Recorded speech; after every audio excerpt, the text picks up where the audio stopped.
work for a living, right? There are going to be people that don't. You got to say, I got to go potty. I'm not home. I mean, come on. They're not going to be home all the time. It's okay. It's not bad that they're not home. You're not home sometimes, right? It's okay. It's a fair game. If you're not home all the time, they don't have to be home all the time. Yeah. Didn't buy. I love this one. Well, that's a pretty bad lead. I paid $10 for that lead and they didn't buy. What kind of good lead is that? Well, what kind of good salesman are you? Evaluate your sales ability, not the lead. You didn't close it. You posed, not closed. You said $10 for posing, not closing. See, what you got to look at over here is they only wanted information. Well, what do you think they want? You want information too. You're here. That's why, right? You all want it. You get mad because they say, can I have some information? No. Why not? Because I only sell. I mean, think about the logic here. Think about the logic of what we're doing to ourselves. We're killing ourselves. We're beating ourselves up mentally to where you get up to the door and you get zapped. Kind of like Kramer does, you know, in Seinfeld. You get zapped because you're not ready. You don't have the whole thing figured out here, so we got to prepare to figure this out. And when you go back and say, just shopping, I told you about them before. If they say just shopping, they're done. They say, well, I'm just shopping. Good. What are you shopping for? Well, I guess anything. Good. I got anything. I mean, I'm shopping for this. I got that too. Shopping is good. That's not a bad lead. That maybe is poor preparation. Because really, there's only three kinds of leads. There's great leads, the ones you sold. Because I can always tell you about the one I sold, but I can paint a great picture on that one. Then there's good leads, the ones you have. And there's bad leads, that's no leads at all. So that's not good. See, walking out and saying, where am I going, who am I going to talk to, is wasted air, breath, and everything else in the world, right? It's like saying, well, I'm going to go out and play ball. With who? I don't know. I mean, not a good game, right? You got your bat and ball walking around the neighborhood. Who are we going to play with? Nobody wants to play today. You're real depressed in that one, right? But you got a new bat and ball, right? You got a new soccer ball, you want to kick it. Nobody to kick it with, so you kick it against the wall for a while. Got a new doll. Nobody wants to play dolls today, right? Not a good feeling. So no leads is a poor thing. It's poor, poor, poor. So that's what we're going to talk about, because you and your company have leads. And what you want to do is you want to covet these leads as the best thing that ever happened to you.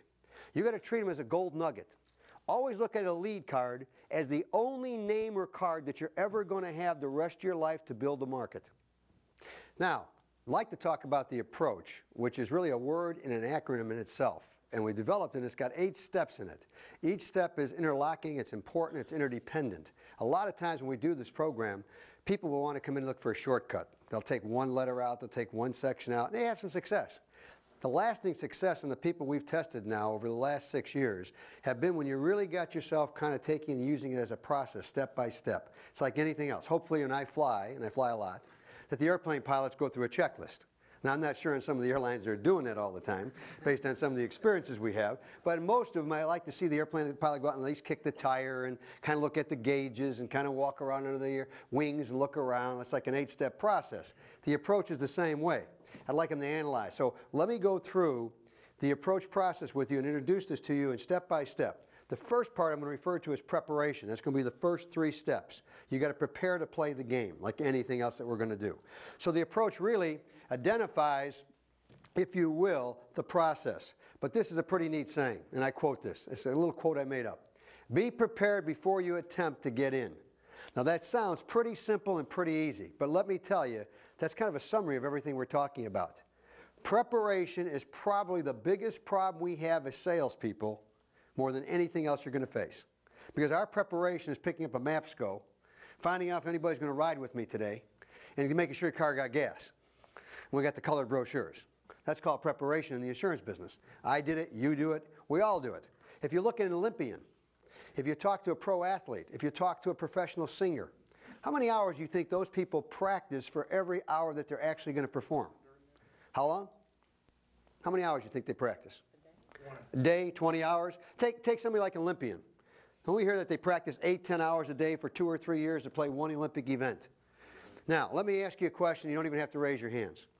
How many of you that have been in sales, not just insurance, can tell me how many hours of preparation that you take when you get a set of lead cards in your hand or a list to call, how many hours you actually sit there and prepare what you're going to do with those names before you pick up the telephone or decide to drive by somebody's house? Now, in the surveys we've done, when we don't ask agents to put their name on the surveys, it comes down to milliseconds. Well, I got the lead. Don't look too good to me. Try another one, okay? I didn't sell anybody in that neighborhood last week. What do you think? Don't work those. And then you give it the secret code, right? I'll get you the secret code a little bit later of all insurance agents. It's NI and NG. It's the secret code of analyzing leads when we turn them back into our managers. And we'll show you the secret how to overcome that in a minute. But we're going to talk about these 3 stages. First stage is analyze, and this is the stage I'm going to talk about now for the next few minutes. We're just going to concentrate on the word analyze itself and what it means. Then I'll come back to predetermine and perceive. But this gives you the 3 stages of preparation. So we'll move forward now and go into and talk nothing about except the word analyze. So let's talk about that. Analyze itself. We're talking about analyzing the market and the lead itself. 2 important parts here in the analyze process. Now the market we're in is a senior market, correct? The one we're talking about today. Somebody, if you will, take a second and write down, if you will, 1 word or 2 words or 3 words that you think would be what I'd call hot buttons of your senior market or buzzwords. Words or phrases that would really get an impact on a senior if you were talking to them, would get their attention. Just kind of mentally write that, jot that down, or on a piece of paper, jot it down. And give me 1 or 2. George, what do you have? Medicare changes. Say it again? Medicare changes. Medicare changes. Good one. Sheila? Any kind of buzzword or hot button when you're talking to a senior about anything? Grandchildren. Grandchildren, another good one. Excellent one. Kenny? Social Security. So, hot button. I know we hate the word Social Security, but that's a hot button to seniors, let me tell you. Jay? Save money. Save money. Excellent. Everybody want to save money? Talk to a senior about saving money. Do they work on a fixed income? Ever hear that? Anybody have parents living yet? In their 60s or 70s or 80s? So have parents living. Ask them if they don't work on a fixed income. They all work, they all work on a fixed income. What about you, Rich? Underinsured. Oh, I love this one. Underinsured. Beautiful word. Government programs. Oh, government programs. Government. Anytime you say government, that's excitement. So I'd make excitement to a senior because they think government's going to do what? Check. Prescription drugs. Prescription drugs. Government should be providing prescription drugs, right? Government's not helping me. Government's hurting me in their mind. Every time they see a newspaper, listen to the press, right? Whoa, what's the government doing to me now? John, what do you got? Future. Let me give you the mic. They won't hear you otherwise. The future. Future. Just excuse me. The future itself, right?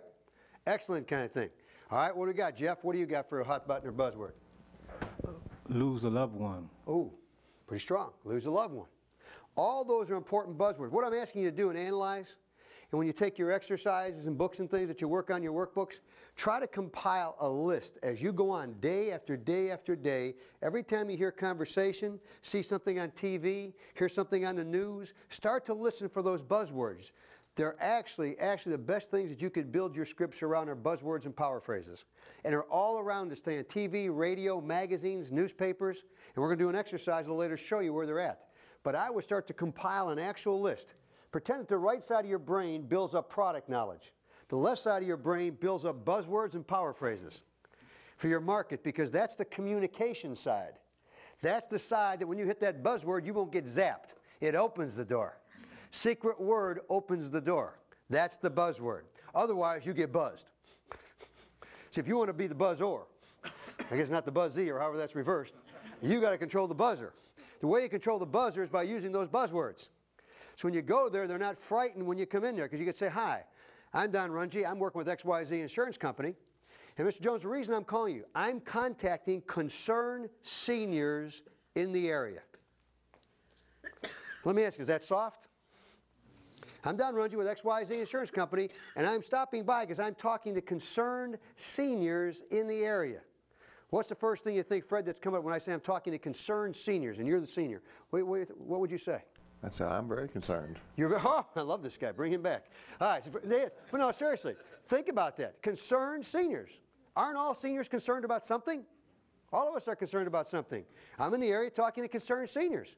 What's the first thing you're going to say? Well, what about? Well, good. You got a minute? That's it. Don't have to go any further. Ask me a question now. You ask me, well, concerned about what? Ms. Jones, that's the reason I'm here. You got a minute? No. I don't either. Work by appointment only. Tuesday better, Wednesday. I'll come back. So you got to be ready to converse and communicate with people. We're going to go through that for the day. You've got to be ready, because what you've got to do is break down that barrier. You got to break down the fear about this 4-inch threshold. You break it down so they'll open the door even to a small crack and just say, yeah, okay, got it. See, because they're peeking through it anyway. They got the peepholes, they got the blinds working. They got the phony barking dogs and mannequins in those windows. They're ready. They're prepared. See, they have prepared for the call. We got to prepare for them. See, they're causing us today, one of the changes is we're not as prepared as we used to be. Because they didn't go to the senior centers for all this training. They got a lot of training going on. Newspapers train them too, don't they? Be afraid, be scared, be nervous, don't let strangers in your home, don't talk to people that wear suits and ties and new pantyhose, don't do that. Be nervous about that. So you've got to watch that whole thing that you have to do. You've got to really be prepared today to play the game. So what we want are target market hot buttons. We want to look at our personal selling style, and we really want to look at the confidence level that we have. I'm here to offer to you this. Everybody know what PMA is? Positive mental attitude you talk about at all these sales seminars, PMA. I'm not sure PMA is the key. I think CMA is the key. Having a confident mental attitude. See, I can be positive. I can get up today and say, I really want to talk to you. Well, that don't make me very confident, just positive. You may not want to talk to me. I got to create a confident mental attitude for you to want to listen. My job is to have a confident mental attitude to know what I have to talk to you about has some value. Same way that you have to do it for the consumer. They got to get that feeling, Gene, that you are confident at what you're doing that can help them. So they want to open the door and say, okay, if you're here to help, I'll let you in. But if you're here just to sell insurance, You're ahead of the game here. You're too fast for me. Warm up a little bit. Convince me that I should let you in across that 4-inch threshold because that separates me from letting you in, because I'm easy to sell if you get in. But I'm going to get particular in who I let in. And if they don't make it a little bit hard for you to get in, why should they let you in? That means just open the door and keep it open, right? Come on in. Anybody coming by? I got a checkbook. I got a doctor in the backyard. Come on in. I'm easy. Just go ahead. Because you dressed up today, why not? Think about that. Just think about the logic of that. And that's what's happening to us. We're thinking that just because we got to this door, because I had a lead card in my hand, is admission to get in. No. It told you where the door was. That's all it told you. It says, the door is really there. You go, okay. Now, I've worked in some neighborhoods, the doors weren't there when I got there. So I was always worried about that lead. That was a doorless lead. I didn't have many of those. There are some parts of the country that have doorless leads. I know you've worked them. Right? Has anybody? Now, so you analyze the marketplace and take a look at that. So you want to look at your own personal confidence level. And that comes because you've got this left side of your brain loaded up where you say, I understand Jack. I understand how Jack walks, talks, thinks, what they do. That means study the market. So here's my question to you. How many of you, before you got hired, went out and surveyed 25, 30 seniors and just surveyed them about what you're going to do in the business? Because you want to know what the market's really like. If we open up a franchise of a company, Jack, wouldn't we go out and survey the neighborhood and look at the competition we have and talk to the people in the neighborhood and see if they like our great Italian food that we're going to bring up? We might be in an all-Greek neighborhood and they don't like Italian food. And you open up an Italian restaurant. And they say, we like Greek food. Well, I didn't know that. Well, then open up the restaurant somewhere else, buddy. See, and we've got to know more about that senior market. Now, here's my point to you. If you want to know about the senior market, go where the seniors go. Go to a senior center and talk to them. Just go in there and talk to them. Say, Ron, let me ask you a question as a senior. Do you really believe outliving your money is a real problem today? Oh, yes, I do. Do you trust people out who are selling things? No. How would they gain your trust? What do you think about Medicare? You think Medicare is a salvation for everything? No. Think the government's going to take care of you? No. Okay, don't get excited. Relax. You got to be convinced that market really does believe in what we offer. You need to know that, I believe, in your opinion. And one way you do is analyze your market and go talk to your market. Want to talk to your market about that. That's strong. So that'll help you with your confident mental attitude. You'll be convinced I can help you. And I think that's a gut kind of thing you got to have. You got to have that sincerity and feeling to that today. You can get in some houses without that. But I'm talking about to get in 15, 20 houses a week. You got to know that what you have, everybody needs to at least sit down and hear. That's all I'm trying to do. Because remember, till you get across this doorstep, you're a volunteer. Right? And volunteers get buzzed all the time. Go up to the door and say, may I come in? May I do this little deal? Oh, sorry about that. I thought you were going to mail. Oh, don't do that to me. See, that whole dork, he's beating you up. You come home with slivers. All day, get slivers in your forehead. They thought you were working in the garden. Those are slivers. Those aren't ticks. Those are slivers. You keep getting whacked with all that stuff. And then you get the foam burn. You got foam burn and slivers. You can always tell an agent when they go in the barbershop, you got foam burn and slivers. And we can avoid that by being better prepared to what we're going to do. So you analyze yourself, the marketplace, and then the approach itself. What kind of approach are you using? Let me ask you a question. If you're taking a look at yourself, how many think the telephone is a good way to set appointments? Raise your hands if you would. How many think the telephone's a good way? How many think going to the door is a good way to do that? How many think both ways are okay? And they are. So what I offer you today, you know why some people say the telephone's no good? Because they're not comfortable using it. Not the market. The market don't care if you call them or come out in person. They're going to give you the same objections. They don't care. See, they don't go to phone school or to door school. They don't really care either way. Depends on what mood they're in. They'll tell you one way or the other on the phone or in person. You care though, because other agents say, well, I only use the phone. That's because that's all you know how to do. Well, I only go face to face because that's all you know how to do. There's no wrong or right method or approach. It's what you're comfortable with and what you practice and get control of. That's the method to continue to use and expand yourself by offering yourself multiple methods. Now, as we look into this thing, the other thing you've got to adjust to is this. Your prospects, take a look at point 1. You've got to have an idea of what your objectives are when you're going out to make the call. If the objective when I make the call, go out there and say, well, I'm going to get in because they sent the card in. Bad objective. See, what you say is, I got the card, now my objective is to cause a relationship so they'll let me in. You got to have a specific purpose in going out there so you know when you tie into this. Another thing is mood. You're going to get people at the wrong mood. Ryan, are you ever in a bad mood? Yes. Pardon? Yes. Nah, there's no way in the world. Are you ever in a bad mood? Never. Never have a 30 seconds of bad mood. Never. Never. Ever. Oh, yeah, see, John witnessed the deal. All right, come on. John witnessed the deal. We got records and video if you'd like to see. Bad mood. Everybody's got 30 seconds of bad moods. Everybody's got them. If you catch this person at the wrong time, and you just happen to get there in the wrong mood, their cat just got sick and got sick on the carpet, and you call the door and they were going to run out and they're late for their appointment, and you say, hi, I'm down around you, XYZ, get out of here, I want no insurance company, I'll blow your head off, okay, bye. And you're going to, badly. No, that's bad timing. That's bad timing. It's not a bad lead, it's bad timing. That person doesn't become bad because you caught them at the wrong mood. Really isn't. So you've got to say to yourself, I'm going to catch people in the bad mood, the wrong time. You're also going to say they get the wrong attitude. Maybe they got a bad attitude that day. Maybe they just had a bad attitude, period. That doesn't make them a bad prospect. You can have a bad attitude. We don't get paid to make people have good attitudes. Right? We're not paid in the attitude business. We have to have a good attitude. No recall sending card in. I love this one. Your prospects aren't going to remember when the card comes back, by the way. They don't Xerox and put it on the refrigerator saying, Sally's coming over today from XYZ Insurance Company who mailed it to me 3 weeks ago. I've got a vision of what she looks like. I'll be waiting for her. I got no idea. We don't remember the checks we wrote last week or who we mailed. But yet you're punishing someone who was courteous enough to send the card back. Seems like there's not a punishment for sending the card back. It's good. See, it's good. And lack of knowledge. We go out there and you say, well, I get out there, you know, this person doesn't even remember sending the card in, they're that bad off, and then they don't remember their signature. Can you believe they got amnesia, the people I work in this market? You go home and talk to yourselves, well, that's your signature.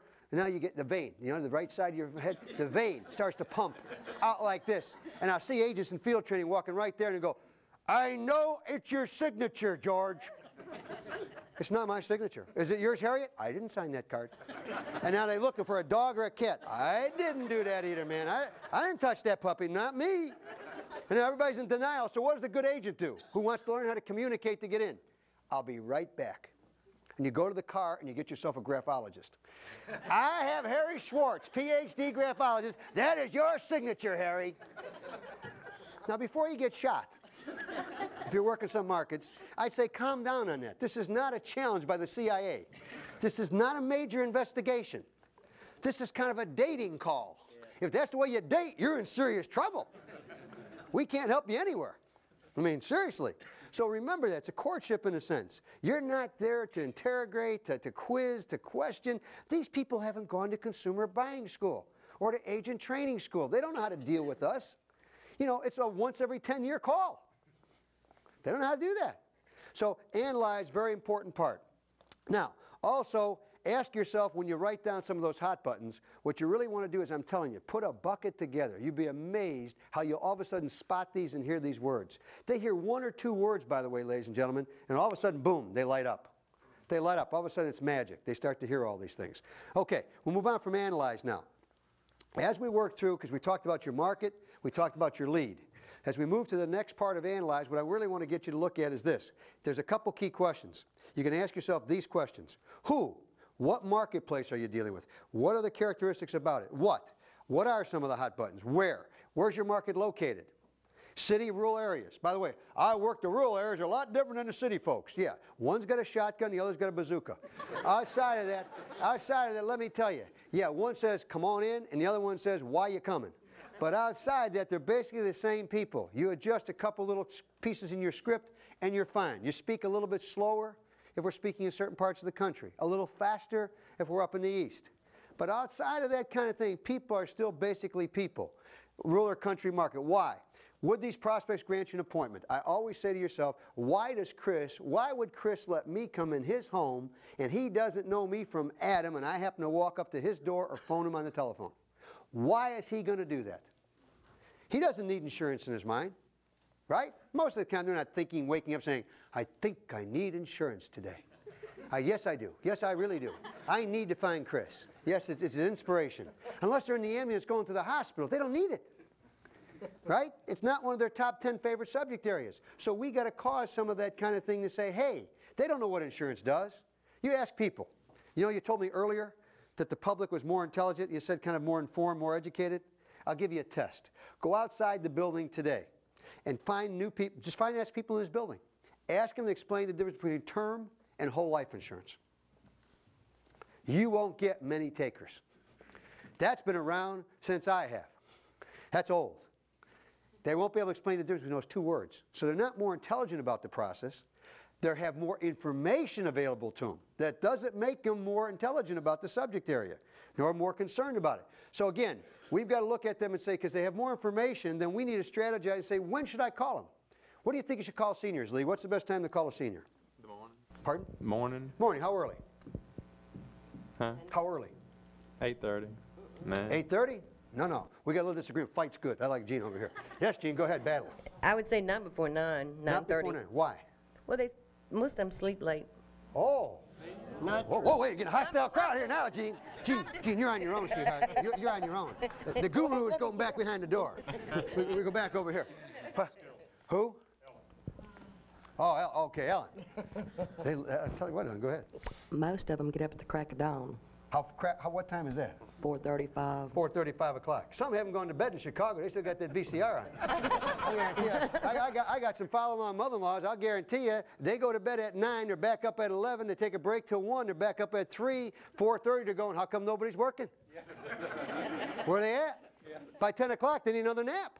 Or they're going to the senior center. Seniors are up all the time. They don't sleep 5 hours. You think they're always sleeping? They're laying there waiting to get up to do something again. We're going to watch TV again. Okay, let's go. We're going to senior center to take a vacation. You see them in Las Vegas next to the slots. Harry, you got any more cups? Okay, go get them. Hey, you got to look at it. They're up all the time. And you call those people early, they're up. You start calling at 6 o'clock at night, 7 o'clock at night, 8 o'clock at night, and daylight savings time is not around, you go change your clocks. That starts to get dangerous because it starts to get darker. They start to get a little more nervous. They don't go out. They lock the doors. You shouldn't be calling on me when it's dark outside. But when it's bright outside and there's light out there, they're ready. They're available. Some of those small towns, when would you call a farmer and rancher? You better be calling 5 o'clock in the morning because he's going out to the tractor at 4:30 to 5. You better get out there early on the small towns when you're going because they're out. They're out there nice. They get the doors open. They're cutting the lawns. So again, look at your marketplace. You may not want anybody to call you at 7 o'clock in the morning or 8. But they don't mind, in some cases, to do that. You've got to adjust it to your marketplace. The lead, who responded, age, income, and everything else, and we're going to talk about that in a minute. I'm going to go through and cover something a little bit later on about the lead itself. But I just want you to know, when you look at the lead, when you're analyzing it, find out and take a look at some of the information that's available to you. But for now, we don't need to go into too much of that. All right, so now we're analyzing. Because again, you're going to talk about who's the offer being made. When you get a phone script developed, or you do a direct mail script, look at those scripts and analyze what they're really saying. And we're going to do that this afternoon. We're going to go through those leads. Because a lot of times you're not reading the lead carefully. You need to read the lead like a consumer reads the lead. You got to quit reading the lead like a salesperson wants the lead to read. See, the lead is not designed for the salesperson. It's designed for the consumer. It's not designed to sell insurance. It's designed to pop a hot button and go buzz, okay, send it in. That's what it's designed to do. So you get thrown off base. So you go out there with false expectations, you get frustrated. Then you start categorizing your leads as bad leads and good leads and no good leads and lousy leads and terrible leads and I need to change leads and you're getting all that syndrome, you get a headache. So look at that, find out where they're coming from, why they're responding, and when should I plan to contact these leads. That's up to you and your marketplace. So you just need to analyze a little bit more than what we're normally doing and think about your strategy. That's important. Okay, we'll move on now, and to summarize here by saying, ask yourself, what, if any, appointment approach adjustments you need to make after today? So what I want you to be thinking about is, what appointment adjustments should you make? If you've got a written approach and you're not getting in 1 out of 3 or 1 out of 4 households by telephone or in person, think about what adjustments you should be making in the copy, what you're saying, that's going to help you feel better, gain more credibility. And it's a little tweak of a word here and there a lot of times. Don't discard everything all at once. So look at that. And just in summary, some of the hot buttons you're talking about are, that I have come up with, is government, retirement, medical, taxes, outliving their money before you die. All those kinds of words are great hot buttons to use. Now, seniors are avid readers, aren't they? A lot of them read an awful lot because they like information, correct? They like information. They read it and they read about taxes, Social Security concerns, outliving their money. All those kinds of things are the kind of hot buttons you want to be aware of that'll help you increase your effectiveness to get in that door. Okay. Now, as we go back, let me share some statistics with you. Because I think one of the problems when you analyze your market, we don't think enough about our market. People buy insurance 7 times in their lifetime. Is that good or bad? How many think that's good? Raise your, I'll tell you what, if you think it's good, put a Y up. If you think it's good, yes, you think it's good. You think it's good. All right, if you don't think it's good, put up an N. All right, why wouldn't you think it's any good, Ron? If you're buying whole life insurance, it's much cheaper at a younger age. Okay, well, let's just say it's insurance period, not just whole life. They buy it 7 times in their lifetime. I just think, Is that bad or good? You're a salesman. I think it's bad. I think it's bad. Why do you think it's good, Pam? I think it's good because it's a market for us. Aha! Here's the difference. See, if I'm telling you I'm a buyer, right, and I'm going to buy it 7 times, I think that's terrific. And by the way, that's a 10-year-old statistic. It is now 10 times. So, Joe, you like the fact they buy it 10 times? Oh, yeah. You do. As long as you sell them all 9.5, right? That's the key. Now, that's important. Psychologically, if they buy, what they're saying right here is people are buying the products you represent. That's good. Now, look at the second one. They buy from a licensed agent less than 2 times. Now, is that good or bad, Sheila? They only buy from an agent twice. Think that's good or bad? 2 out of 10 times. That's bad, I guess. Bad, yeah. Bad, right? Now, it's good for you if Jay decides to go see all those people telling, Rungy's only going out there twice. That's good. Where's he going? Over there? Now I can follow right up and sell them the next 8 times. See, because people do want to buy. That's the point I'm making up here.